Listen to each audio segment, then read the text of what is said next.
Fundamental हमेशा जो आपको याद रखना पड़ेगा वो ये होता है कि जब आप कोई ग्रंथ पढ़ रहे हो, शास्त्र पढ़ रहे हो ना, तो आपको उस ज़माने की मीनिंग के हिसाब से पढ़ना पड़ता है। आप आज के ज़माने की एक एक वर्ड वही यूज़ होते हैं जो आज तक यूज़ हो रहे हैं, क्योंकि आज तक वो वर्ड सर्वाइव कर गए हैं। हाँ, वो भाषा ही मिट गई होती, बात अलग था। बात यह है कि आप जिस समय में रह रहे हो, आप तो लव को सेक्स बोल देते हो, सेक्स को आप लोग लव बोलते हो।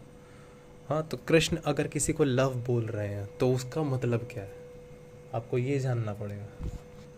ठीक है, आप जिसको लव बोलते हो, कृष्ण जिसको लव बोलते हैं, बहुत डिफरेंट होता है, लेकिन वर्ड तो एक ही है। उसी तरह जब कृष्ण अहिंसा बोल रहे हैं ना, जब कृष्ण अहिंसा बोल रहे हैं तो उसका बहुत अलग मीनिंग है। जो आज वाली हिंसा के 10 रूल होते हैं। अहिंसक आदमी ये नहीं करेगा, ये नहीं करेगा, ये नहीं करेगा, 10 रूल। वो बोलते हैं 10 रूल, 10 एक्शंस नहीं होते हैं। अहिंसा, अहिंसा अपने आप में फंडामेंटल है। फंडामेंटल क्या है? जो भी कार्य सच के लिए किया गया हो वो अहिंसा। अब उसमें भले गला काटना भी आ सकता है आपके लिए। बाप रे बाप रे बाप रे, ऐसा ऐसा ऐसा कैसे बोल दिया, ऐसा कैसे? अबे वो चीज़ फंडामेंटल पे चलती है। ये तो बोलो ना, आप मुझे 5,000 साल पहले लिखी हुई कोई कहानी समझा रहे हो, आज के मीनिंग के हिसाब से कोई चीज़ काम ही नहीं करेगी, आपको उस ज़माने के मीनिंग के हिसाब से समझाना पड़ेगा।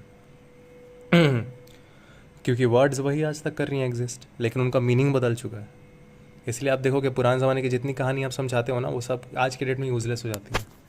क्योंकि अगर उन ज़माने का मीनिंग के साथ अगर आप समझा दोगे ना कि उस वक्त इस वर्ड का क्या असलियत में मीनिंग हुआ करता था, आपको समझ में आएगा कि उस वक्त वाले मीनिंग के साथ ये सारी कहानियाँ यूज़फुल हैं। इसलिए आप बहुत सारे श्लोक और मिलाते जाते हो, क्योंकि आप बेवकूफ़ हो, आप नहीं समझ रहे हो मैटर क्या है। ठीक है, तो धर्मो हिंसा तथा च ये जो मिलाया गया है ना समय के साथ, वो इसलिए मिलाया गया क्योंकि उनको पता ही नहीं है।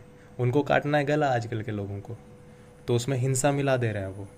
जबकि वो एक्शन को गिनते ही नहीं है कृष्ण। कृष्ण बोलते हैं कोई भी एक्शन हो अहिंसा ही है। मतलब बेसिकली उसमें ऑलरेडी पहले वाले वाक्य में था। आपको उसमें जोड़ने की ज़रूरत नहीं थी।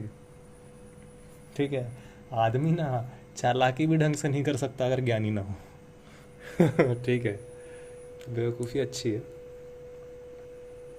अच्छा है, अहंकार अच्छा है।